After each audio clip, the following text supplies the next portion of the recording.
નમસ્કાર, આપ જોઈ રહ્યા છો સત્યનો સાગર ન્યૂઝ।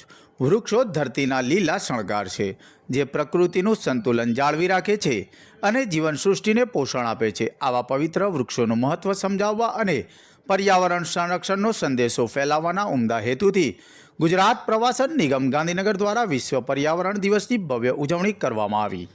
આ ઉજવણીનું કેન્દ્રબિંદુ બન્યું વડાપ્રધાન નરેન્દ્રભાઈ મોદીનું માદરે વતન વડનગર, જ્યાં જાગો વૃક્ષ વાવીએ સમૃદ્ધિ લાવીએ થીમ અંતર્ગત એક ભવ્ય વૃક્ષારોપણ કાર્યક્રમનું આયોજન થયું।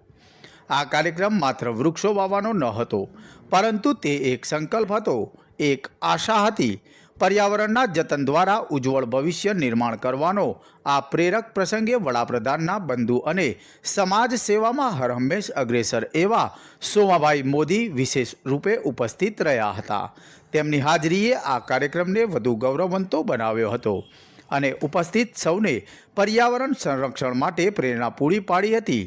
કાર્યક્રમમાં સામાજિક કાર્યકર સોમાભાઈ મોદી સહિત ગુજરાત પ્રવાસન વિભાગમાંથી યોગેશ સુતરિયા, મહેસાણા જિલ્લા ભાજપ કોષાધ્યક્ષ કમલ પટેલ, શહેર ભાજપના પૂર્વ પ્રમુખ રાજુભાઈ મોદી, વડનગર શહેર પ્રમુખ સહિત અનેક મહાનુભાવો ઉપસ્થિત રહ્યા હતા।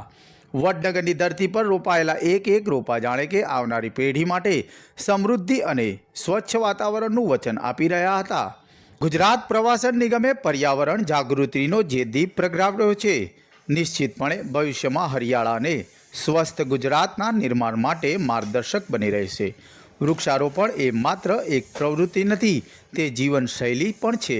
વૃક્ષો વાવો અને વરસાદ લાવો, જે પણ એક માનવતાનું ઉત્તમ ઉદાહરણ માનવામાં આવે છે।